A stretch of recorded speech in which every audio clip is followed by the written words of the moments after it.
Assalamualaikum warahmatullahi wabarakatuh.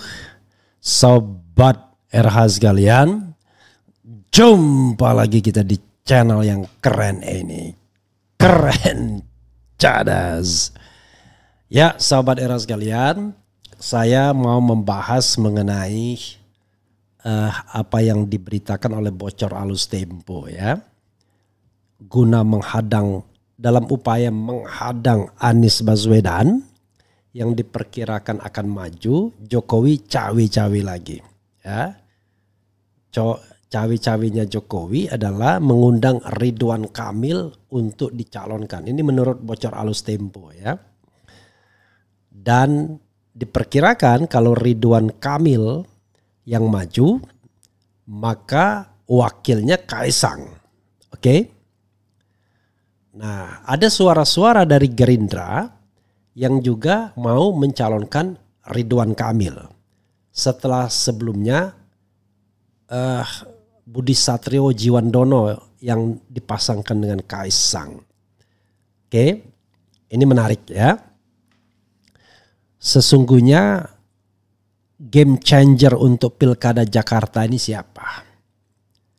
Menurut saya barangkali ya Prabowo Subianto dan Gerindranya bersikap tidak terlalu tidak terlalu menyerang, karena dia mau menjaga keseimbangan dan barangkali tidak mau juga menimbulkan luka terhadap siapapun yang menang nantinya. Yang agresif adalah Jokowi. Karena Jokowi berada pada masa in between nantinya. Ketika nominasi dia masih presiden Agustus, ketika pemilihan dia sudah tidak presiden lagi. Kepentingan Jokowi adalah yaitu memasukkan katakanlah Kaisang agar dia punya perwakilan di Jakarta. Tetapi kalau Kaisang yang dimajukan walaupun sudah ada putusan Mahkamah Agung, dan jangan lupa putusan Mahkamah Agung masih bisa dibatalkan oleh Mahkamah Konstitusi. Ya, saya tidak tahu ada nggak yang mengajukan. Mudah-mudahan ada permohonannya. Maka agak riskan sehingga memajukan Ridwan Kamil itu jauh lebih masuk akal ketimbang memajukan Kaisang misalnya. Karena Kaisang masih mungkin dibatalkan oleh Mahkamah Konstitusi. Putusan Mahkamah Agung yang sontoloyo ndak benar itu. Karena itu Ridwan Kamil. Cuma pertanyaannya adalah, ini buat Ridwan Kamil ya. Coba Anda bayangkan dan pikirkan. Kira-kira kalau Anda memilih Jawa Barat, barangkali Anda tidak akan sulit memenangkan pertarungan di Jawa Barat. Jawa Barat juga sama besarnya. Lebih besar bahkan kalau kita bicara tentang basis pemilih ya, jumlah pemilih 40 juta, 30, 40 juta ya penduduknya. Dan kalau Anda ke Jakarta, maka Anda belum tentu bisa menang dengan Anies. Begitu. Kalau fair. Nah, pertanyaannya adalah Anda bisa menang kalau Anda tidak fair. Pakai politik gentong babi, politik bansos, menggunakan kekuasaan, menggunakan aparat. Pertanyaannya, saya hanya bilang kepada Ridwan Kamil ya, apakah Anda rela mengambil kekuasaan dengan cara begitu? Padahal Anda sendiri harum namanya.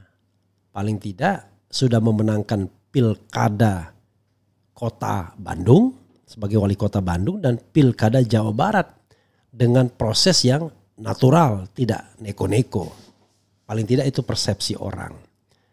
Jadi menurut saya, kalau saya tidak akan pernah memilih hal seperti itu. Bukan karena takut bahwa Anies bakal kalah, enggak. Anies tetap besar peluangnya untuk menang.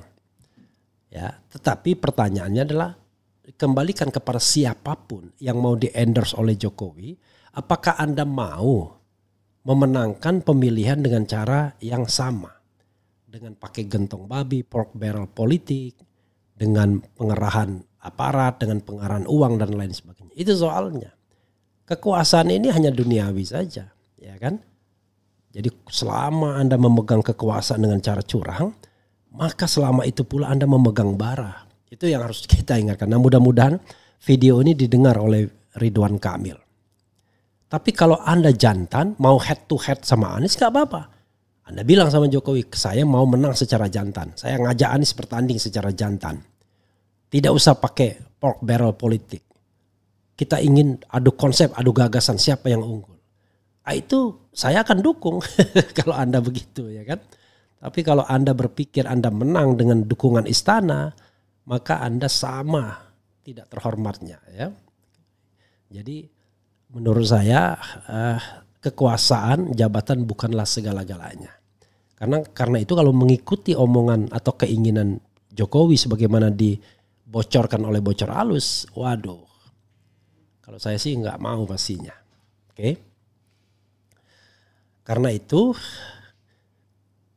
pertanyaan yang paling dasarnya adalah siapa yang akan mencalonkan Anies? Siapa yang akan mencalonkan Ridwan Kamil? Kemudian siapa yang akan menjadi game changer antara Jokowi atau Prabowo Subianto? Ini menarik. Oke, kita mulai dari siapa yang mau mengajukan Anies. Yang sudah jelas yang mengajukan Anies adalah PKB. Walaupun PKB main-main juga dia, main mengatakan berkomunikasi dengan PSI. Harapan kita selain PKB ada PDIP, karena PDIP sebenarnya begini, politik itu kan take and give, bukan berarti mengusulkan Anies Baswedan itu rugi PDIP, tidak. Kalau dilihat bocor halus kan, arus bawah cukup membuat sebuah penilaian bahwa kehilangan 10 kursi PDIP itu ya karena direbut oleh partai-partai dalam koalisi perubahan, Nasdem, PKS dan PKB. Dan sekarang PKS yang leading. Nah pertanyaannya adalah kalau PKB barangkali tidak ada soal untuk mengajukan calon wakil presiden. Walaupun dia bermanuver ke Kaisang dan lain sebagainya. Itu kan gaya Caimin, gaya PKB yang memang tidak pernah menjadi oposisi dan tetap ingin masuk dalam pemerintahan Presiden Prabowo. Jadi mereka tidak akan menunjukkan hal seperti itu. Tetapi bagi Anies Baswedan selesai karir politiknya kalau dia kemudian menggandeng Kaisang Pangarep. Sekali lagi Kaisang belum tentu bisa nyalon kalau ada yang mempermasalahkan putusan MA di Mahkamah Konstitusi. Technically bukan putusan MA yang dipersoalkan, tapi judicial review Undang-Undang 10 2016 itu mengenai syarat. Apakah syarat itu syarat calon ataukah syarat ketika dilantik, kan begitu.